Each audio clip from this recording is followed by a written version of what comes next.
my imagination that runs wild on me when I hear stories like this. I couldn't wait to get home and tell my kids this story. I mean, waves, they're flying down waves.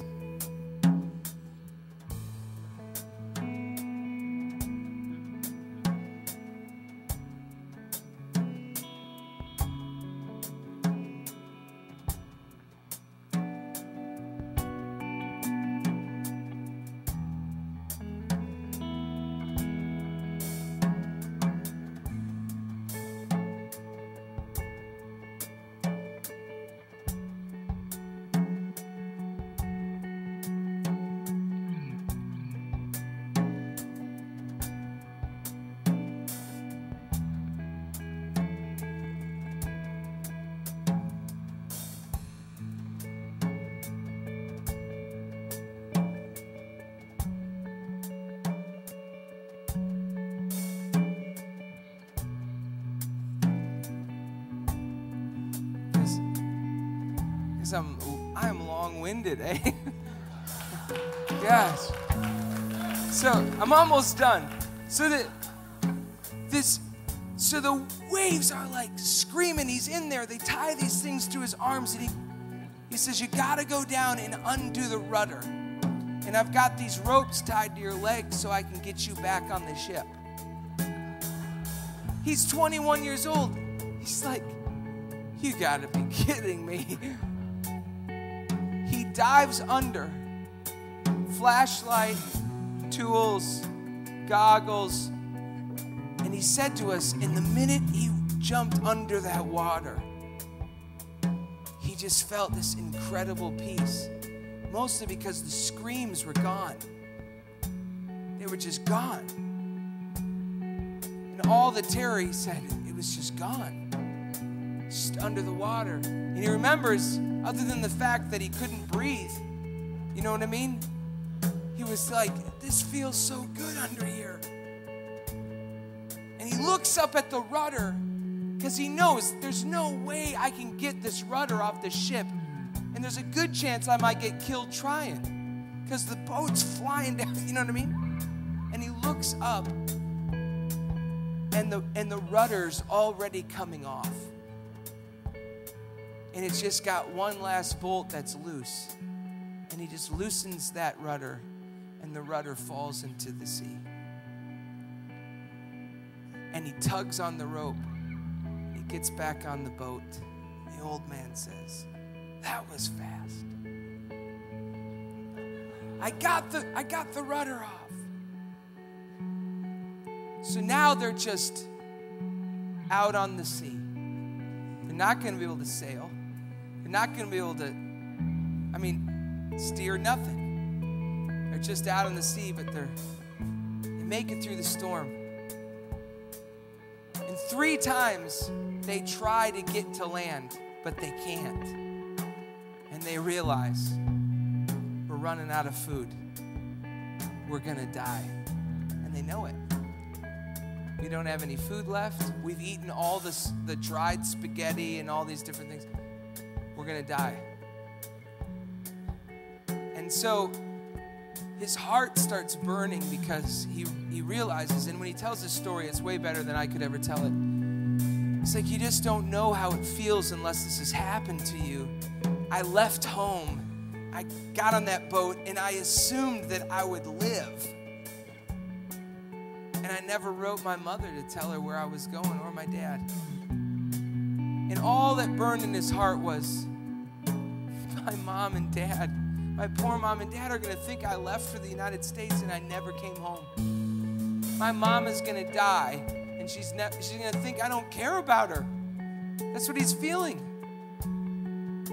And so he writes this letter, Dear Finder.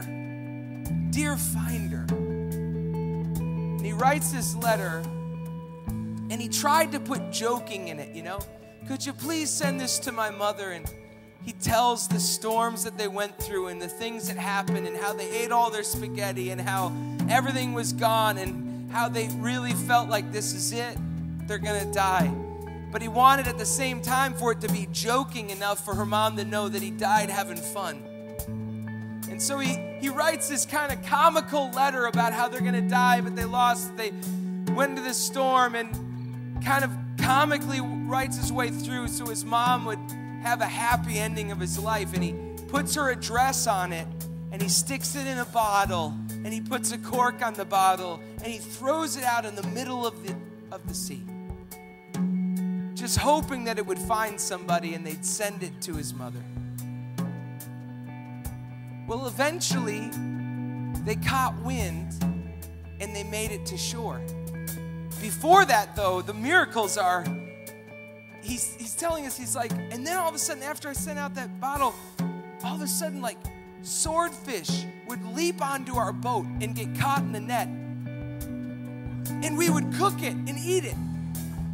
One day, a whole octopus flew on. No, he says this, an octopus flew onto our boat. I told my son this the other day, and my son said, that is not the truth. Octopus are huge, Dad. There's no way that could have happened. I said, I know it doesn't seem like it's the truth, but I believe this guy. This is the truth, Sam. Isn't that awesome? I mean, it did feel like that when he was telling us. We're like, this story better be the truth. Because we're all crying, and he's crying. And then he says, and would you believe it? And he walks over, and he pulls this frame down off the wall. And it's this framed, tattered, old letter that he had written to his mother.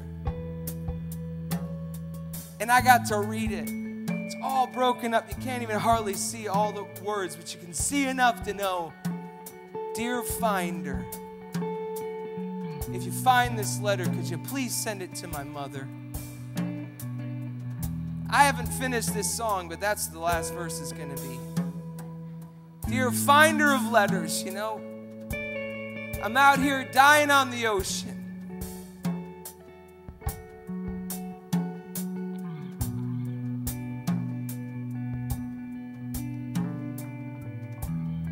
Somehow I want the letter to go to my mama and my mother, but you know what? In the end, I never guessed that it maybe just come right back to me. So what does that letter mean to him? Guys, it's his salvation. There's no question in my mind. When he reads that letter and you see him tell that story, he gave his life to Jesus in America. But he learned how to trust Jesus on that boat. He learned what salvation really means. He gets back, and 5 years later, his mom sends him that letter, and it ends up on his doorstep, and he starts reading it, and he started crying like a baby. Why? Because he wrote the day down. He just wrote it down. I wonder how many days you've already thought you weren't going to make it to tomorrow. How many days you allowed fear to rob you of your day. And how many times if we just write it and not be ashamed. I wonder how many most embarrassing moments become the comedy of life later on in life that you look back on and you tell stories to your kids. My kids are always, tell us another most embarrassing moment that you had, and I can't even remember them all. But embarrassing moments are only embarrassing, for the most part, in the moment.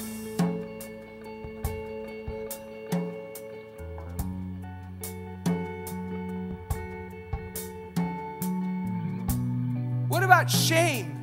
It's all here. What about anger? It's all here. Rage, it's all here. Fear, it's all here. Doubt, it's all here. It's all here. This is the inspired word of the Holy Spirit given to us